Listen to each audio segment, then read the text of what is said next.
राजस्थान राज्य के सीकर जिले में प्रसिद्ध गांव श्री खाटू श्याम जी, जहां पर बाबा श्याम का विश्व प्रसिद्ध मंदिर मौजूद है। ये मंदिर करीब 1000 साल पुराना है।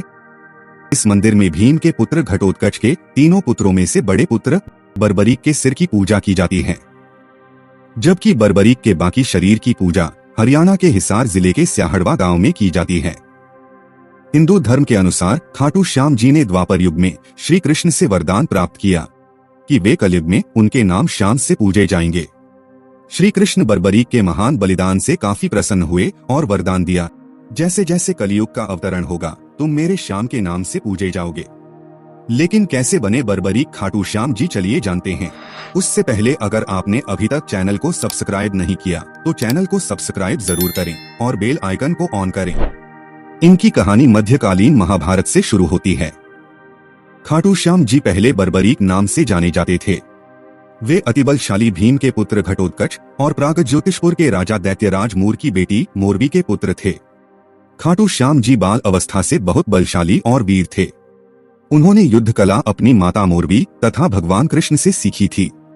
उन्होंने भगवान शिव की आराधना करके उनसे 3 बाण प्राप्त किए थे और देवी दुर्गा ने प्रसन्न होकर उन्हें धनुष प्रदान किए, जो उन्हें तीनों लोकों में विजय दिला सकता था। जब महाभारत का युद्ध कौरवों और पांडवों के बीच चल रहा था और यह बात बर्बरीक को पता चली तो उनकी भी इच्छा युद्ध करने की हुई।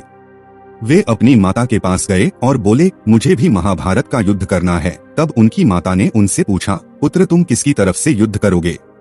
उन्होंने कहा, मैं हारे हुए की तरफ से युद्ध करूंगा। जब वह युद्ध करने जा रहे थे तब उन्हें रास्ते में श्री कृष्ण ब्राह्मण रूप में मिले और उनसे कहा कि हे बालक, ये खेल भूमि नहीं युद्ध भूमि है। 3 बाणों में युद्ध तो क्या एक भी सैनिक नहीं मरेगा? बर्बरीक बोले कि हे ब्राह्मण देव, ये बाण कोई साधारण बाण नहीं है। मेरे आराध्य भगवान शिव ने मुझे ये 3 अचूक बाण दिए हैं, जिनसे मैं तीनों लोक में विजय प्राप्त कर सकता हूँ।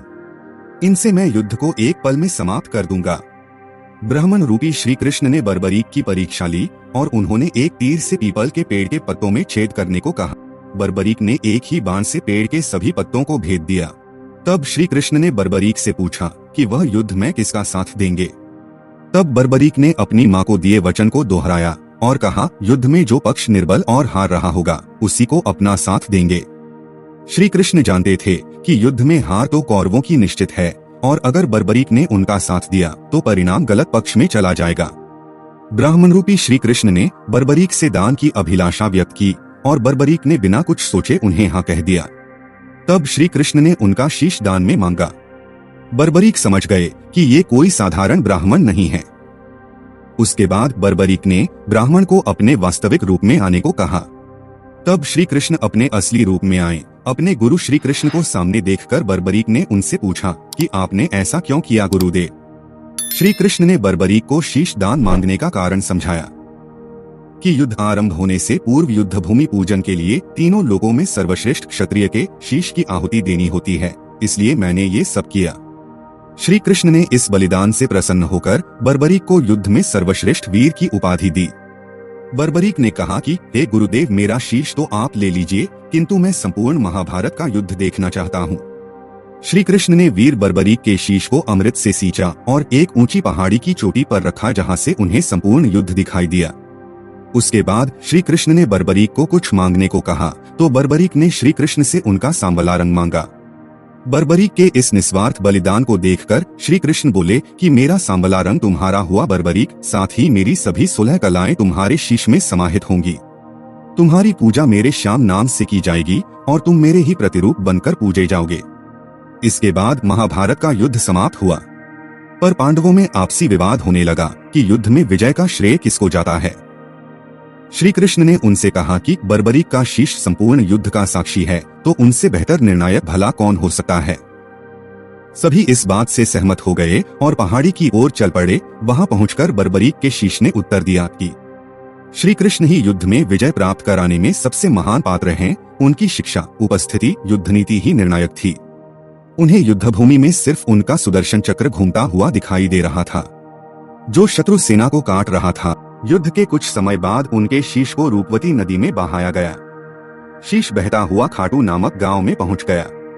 कुछ समय बाद रूपवती नदी सूख गई और बर्बरीक का शीश वहीं दबा रह गया। उसके कई वर्षों बाद राधा नामक एक गाय, जो दूध देने में असमर्थ थी, इसी कारण से उसके मालिक ने उसे छोड़ दिया था। गाय घूमते हुए उस स्थान पर पहुंची जहां बर्बरीक का शीश दबा हुआ था। वहां पहुंचते ही उसके थनों से दूध बहने लगा, जिसके बाद खाटू के राजा को जब इस बात का पता चला तो वे वहां गए और वहां खुदाई की। खुदाई के बाद उन्हें एक शीश दिखा, जिसके पश्चात आकाशवाणी हुई कि यह घटोत्कच के पुत्र बर्बरीक का शीश है, जिसे श्री कृष्ण द्वारा उनके श्याम नाम से पूजे जाने का वरदान है। ये कलयुग के कृष्ण हैं, इनके लिए विशाल मंदिर का निर्माण करवा। कुछ दिनों बाद मंदिर का निर्माण शुरू हुआ और 1027 ईस्वी में रूपसिंह चौहान और उनकी पत्नी नर्मदा कंवर द्वारा ये मंदिर बनाया गया। और देवउठनी एकादशी के दिन बर्बरीक के शीश की स्थापना मंदिर में हुई और वे बर्बरीक से खाटू श्याम बन गए। इसी कारण देवउठनी एकादशी के दिन बाबा श्याम का जन्मोत्सव मनाया जाता है। तो दोस्तों, ये थी बर्बरीक से खाटू श्याम बनने की कहानी। दोस्तों, ये वीडियो आपको कैसी लगी कमेंट करके बताएं। वीडियो को लाइक और चैनल को सब्सक्राइब जरूर करें। धन्यवाद।